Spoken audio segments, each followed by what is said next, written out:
Vos antes habías mencionado un dato muy importante que fue el reconocimiento, creo que Alex lo mencionó, había sido el reconocimiento del Parlamento alemán. Sí. Yo creo que, bueno, es una consecuencia, no digo que sea una consecuencia de este fallo, pero sí es una consecuencia de las luchas que lleva adelante la diáspora armenia en distintas latitudes. El reconocimiento del Parlamento alemán tiene la particularidad de estar basado en documentos históricos del Estado alemán durante el genocidio armenio, que también fueron presentados como prueba en el juicio por la verdad.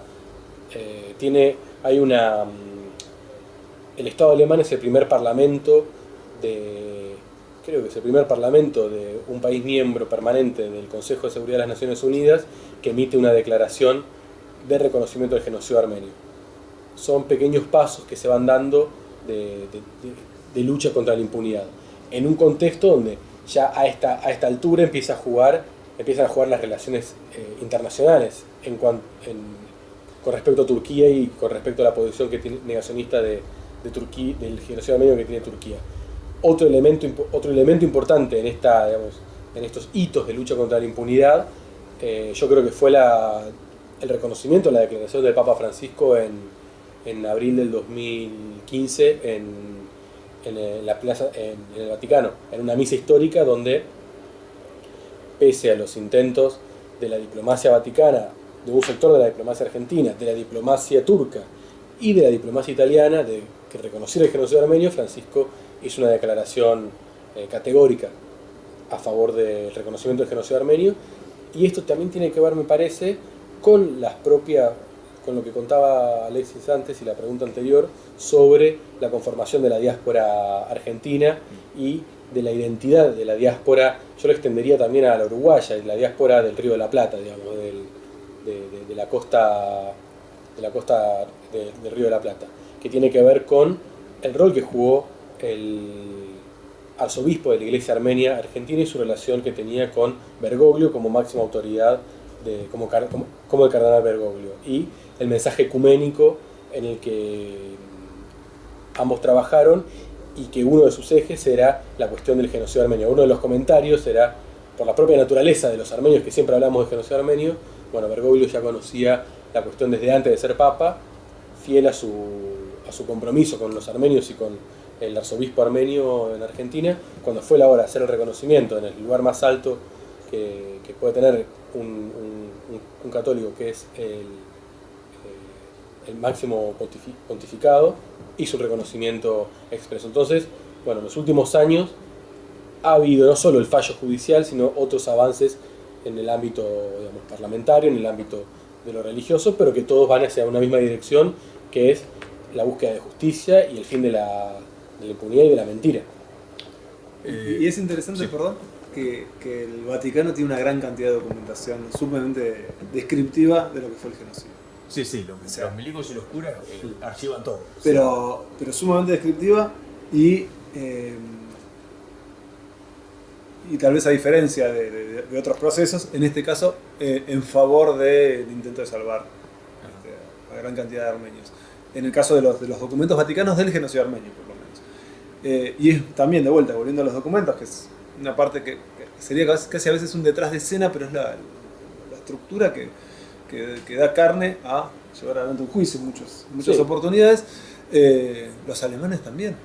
Y los alemanes eran aliados a los turcos durante la Primera Guerra. Y los alemanes en ese punto tal vez, no hay que analizarlo con mayor detenimiento, pero bueno, tienen su grado de responsabilidad al respecto, porque no solamente eran aliados, sino que también brindaban logística y armamento a los turcos.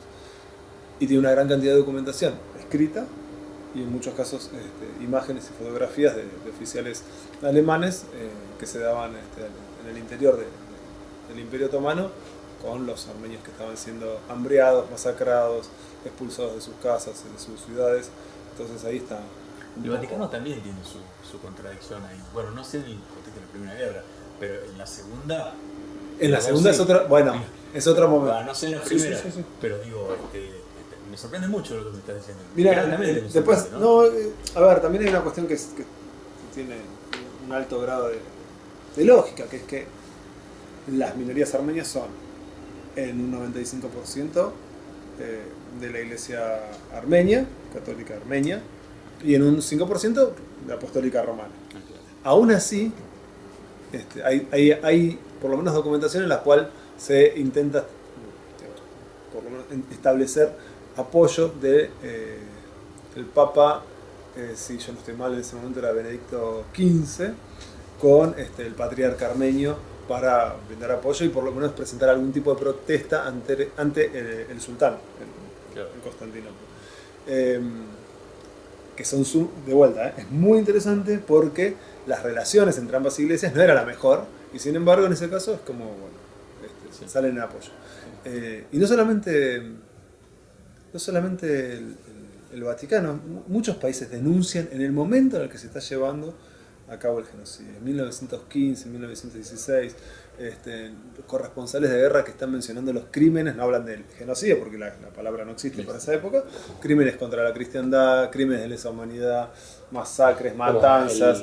El diplomático Henry Morgenthau de Estados Unidos también fue uno de los principales impulsores de un informe que presentó en el Congreso norteamericano sobre las masacres de cristianos durante el genocidio por parte del Imperio Otomano. Pero lo interesante es que desde el punto de vista legal lo que generó un cambio en la percepción o en la calificación de los crímenes, por una cosa son masacres o por ahí deportaciones, pero lo que hace que esas masacres, esas deportaciones se transformen en un delito único y en un genocidio, que sería un genocidio, es la intención de destruir a ese pueblo. La documentación que presentamos, la documentación que recopilamos y el análisis que hicimos de la documentación y que el juez Ollarvie también apoyó, es que esas masacres no eran hechos aislados, sino que eran sistemáticas y que existía un denominador común que era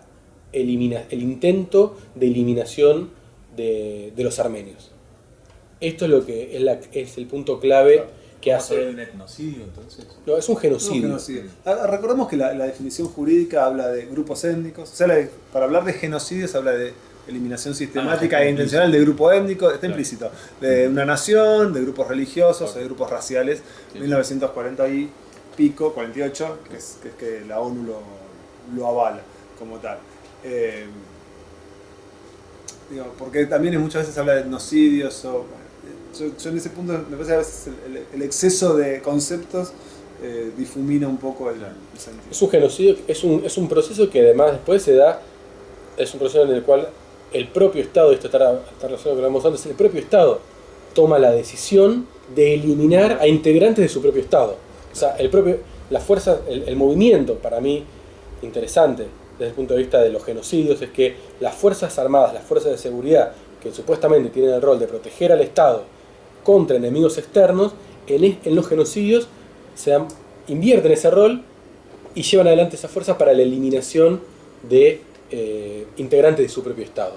Claro, pero ya para eso lo consideran enemigo de esa nación. Existe todo este proceso que hablábamos de la creación del otro negativo, que son procesos que se dan sutilmente también en la vida en democracia.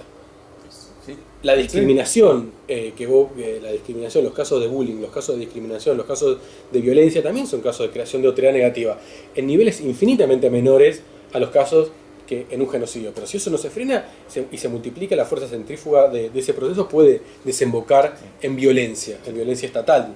Entonces, lo que nos interesó como argentinos, a mí lo que me enganchó con el tema armenio como argentino es no la cuestión de mis antepasados únicamente, sino que la interpretación que hace mi abuelo cuando presenta la denuncia o su demanda por derecho a la verdad crea un paralelismo entre el caso de la violación a derechos humanos y de los crímenes de la dictadura con el crimen del genocidio armenio, porque también es un Estado que se vuelve en contra de los ciudadanos que supuestamente debe proteger y busca eliminarlos. Y cuando uno empieza a estudiar, ve que todos los genocidios a lo largo de toda la historia existieron procesos similares, con mayor o menor precisión en cuanto a las categorías del artículo de la convención que define genocidio. Pero en Ruanda también hubo un proceso parecido. Durante los crímenes de la dictadura militar hubo un proceso parecido. En Camboya hubo un proceso parecido. Entonces, lo que vemos y lo que nos interesa, lo que nos interesó a partir del caso armenio, es estudiar el fenómeno de los genocidios. porque independientemente de nuestros antepasados armenios o bueno, nuestra condición de argentinos, es un fenómeno que se sigue dando en la actualidad. Los estados, las fuerzas de seguridad de un estado que vuelcan su violencia de manera específica y dirigida contra un grupo especial de conciudadanos. Entonces, O sea, se sigue dando el genocidio. los procesos genocidas se siguen dando independientemente de la calificación de un tribunal u otro, ¿no? Yo por mi formación por ahí, yo soy más formal, digo, tiene que haber una sentencia, pero los procesos genocidas, independientemente de las calificaciones Como legales... relación social, como práctica, sí. Claro. Digamos, a ver, O sea, volvamos no hay a- matanzas, pero al negarlo sí. no hay matanza, y aún habiéndola, digamos, y hay matanzas.